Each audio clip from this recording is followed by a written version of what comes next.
부동산 쪽으로는 투자 수요의 유입이 높은 지역이 매매가 상승세가 가장 높았는데 투자 수요의 유입이 빠지게 되면은 역설적으로 매매가가 가장 크게 조정을 받을 가능성이 있는 상태이기 때문에 이런 대출 규제로 인해서 어디가 영향을 받냐? 강남이 영향을 받는 겁니다.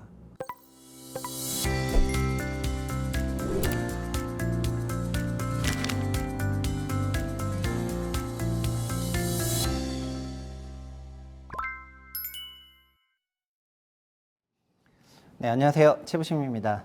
오랜만에 영상 업로드하는 것 같은데요. 연휴 때 좀 쉬었는데 채널에 왜 연휴 때 영상이 안 올라오냐 이런 얘기를 많이 하셔가지고 오늘은 오늘도 일단 대통령 발언으로부터 시작할 수밖에 없는데 다주택자 대출을 규제한다 이런 얘기를 했기 때문에 이런 게 어떤 맥락에서 나왔는지 조금 짚어보도록 하겠습니다. 그 대통령 엑스포스팅을 보면서 요즘 기자들을 포함해가지고 부동산 카페 그리고 여러 커뮤니티에 그 대통령의 엑스포스팅이 인용이 많이 되고 있는데 최근에 보면은 다주택자에 대해 가지고 어쨌든 규제를 시작을 했다 이런 내용이 여기에 이제 시작이 되는 거죠. 그래서 금융위를 불러서 다주택자 대출 규제 관련해 가지고 신규로만 제한하는 게 아니라 그다음에 종전에 대출 받은 사람들도 제한을 하는 게 어떠냐 이런 얘기를 올린 거거든요. 핵심은 원래는 임대사업자에 대해서 대출 규제를 한다고 했을 때 그 RTI라는 게 있는데 이게 렌트랑 인컴을 비교하는 부분인데요. RTI 규제 같은 경우에 현재는 1.15배라 그래가지고 임차 소득이 어쨌든 좀 더 이자 지급보다는 많아야 되는 그런 상황에서 규제를 하고 있는데 RTI 규제를 손대는 것이 아니라 그냥 원천적으로 신규 대출에 의제해서 종전 대출도 보겠다고 하니까 난리가 나기 시작을 한 겁니다. 맨날 나오는 게 전문가들은 신규 등록이 제한된 아파트 등록 임대보다 비아파트 임대 사업자가 타격을 입어가지고 임대차 불안으로 번질 수 있다 이런 얘기를 많이 했습니다. 그런데 이런 얘기는 4년 전에 맞는 거죠. 그 비아파트 전세 시장이 살아있을 때요. 지금 비아파트는 전세 시장이 죽었어요.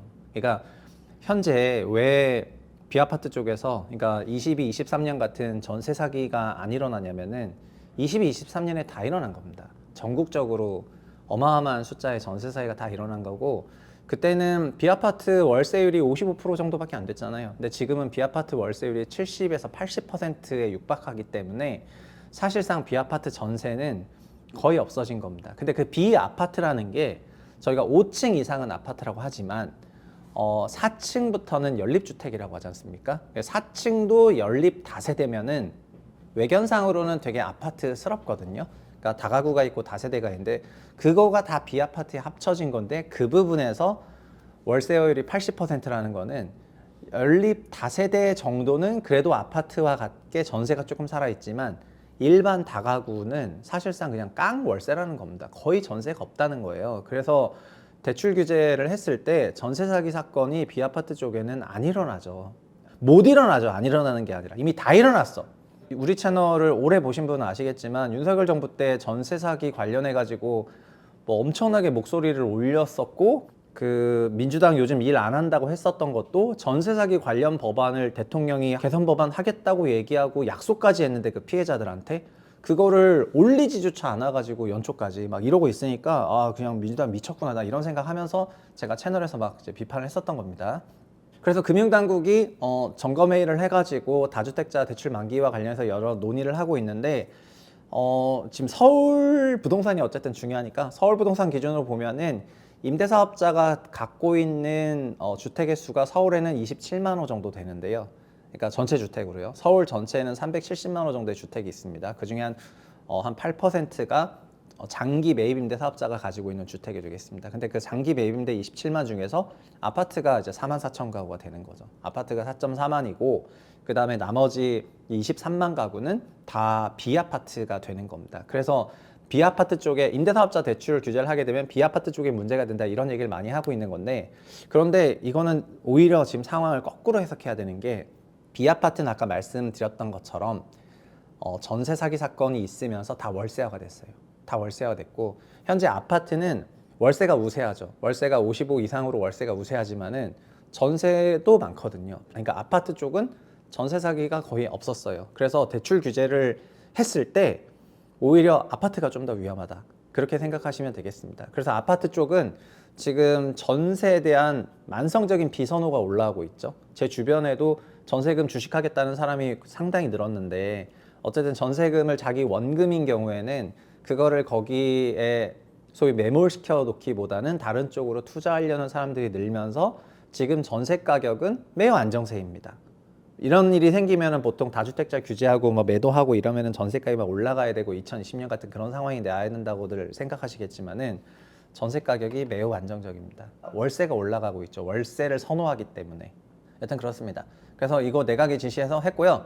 근데 금융위원회가 앞으로 그러면 어떤 대책을 내는지가 되게 중요해졌죠. 근데 금융위는 뭐 섬세하게 타겟팅해가지고 서울 아파트를 대상으로 개인 다주택자와 임대사업자가 과거에 일으켰던 일시상환 대출이 만기 연장이 되는 거를 규제하겠다. 이게 금액이 얼마 정도 되냐면은 전체 주택임대사업자가 낸 대출은, 기사를 정리를 해보면은 이게 기본적으로는 분개를 안 해주니까 금융위 관계자를 통해서 들을 수밖에 없는데, 그 대출 총액이 180조 정도 되고요.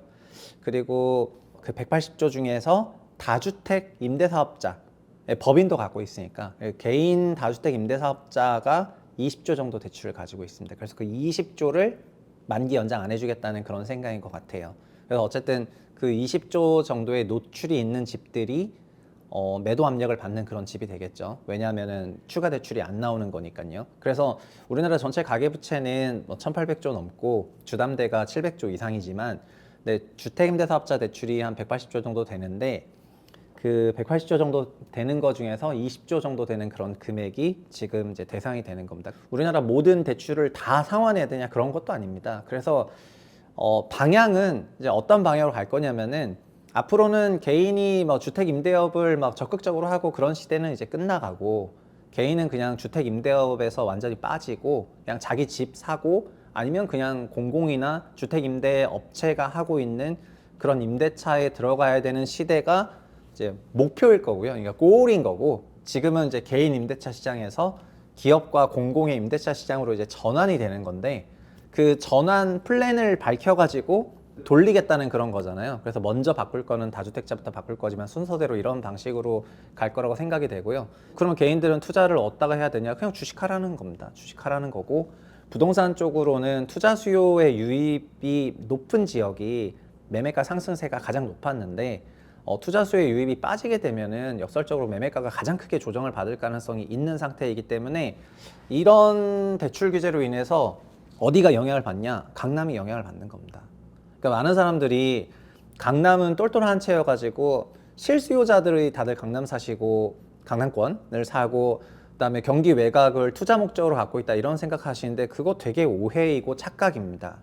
오히려 강북권은 자가 점유율이 되게 높아요. 60%대로 집주인이 다 그냥 자기 거기 살고 있습니다. 강남은 자기 집에 사는 사람 비중이 되게 낮아요. 딴 데 살아요. 그리고 다주택을 해도 고가 지역에 다주택을 하는 사람들이 많이 있습니다. 그래서 다주택자에 대한 대출 규제가 역설적으로 어디에 영향을 가장 크게 주냐면은 범강남권에 더 큰 영향을 주는 거죠. 그래서 지금 대출 규제가 다주택자를 향해서 오다 보니까 이거를 지금 증여하겠다고 하는 것도 이 지역이 제일 많은 건데, 이제 돈과 자산이 많으니까 이렇게 하는 건데, 근데 증여도 서울 5분위 주택을 증여하게 되면은 35억짜리를 만약에 자녀한테 증여한다 그러면은 취득세도 한 4억 6천 정도 나오고, 그 다음에 증여세도 한 12억은 나오니까, 그러면 계산하면은 증여세가 한 17억 정도 나와야 돼요. 그러니까 자녀가 17억이 없으면은 증여를 받지도 못해. 그래서 자연스럽게 연부연합을 할 수밖에 없는데, 근데 증여도 하는 가구만 하는 겁니다. 그러니까 지금 파는 거죠. 파는 거고, 그 파는 숫자가 늘어나다 보니까 이제 바칠 수요는 없어가지고 그냥 이제 가격이 약세로 나타나는 거고요. 저는 그냥 다주택자에 대한 대출 규제가, 그래서 많은 소위 부동산 카페가 됐던 어디가 됐던 똘똘한 채가 있는 지역이 뭐 강남이고 강남 올라가고 그건 다 헛소리라고 생각하고요. 다주택자에 대한 대출 규제는 정확하게 강남 3구를 타겟팅한 거고, 그리고 실제 가격 조정도 이 지역이 가장 심하게 나올 거라고 생각을 합니다. 그리고 앞으로의 그 과정은 경로가 순탄하진 않겠지만은 개인 임대업 시대에서 이제 기업과 공공 임대업 시대로 갈 거예요. 그렇게 그냥 답지를 이미 노출을 했잖아요. 정부랑 정책실장이랑 이런 사람들이. 그래서 그냥 그거에 맞춰서 저희가 조금 들어눕는 게 필요한 거지, 막 그렇게 가는데 왜 가냐, 뭐 못 가면 어떡하냐 이런 거가 지금 할 필요는 없지 않나 그렇게 생각하고 어쨌든 제도가 바뀌면 그 바뀌는 제도에 적응하는 것이 좋을 것 같습니다. 그래서 철옹성과 같았던 그 강남 3구 주택 매매 가격이 올해는 상당한 약세로 전환할 가능성이 높아 보인다. 여기까지 하겠습니다. 감사합니다.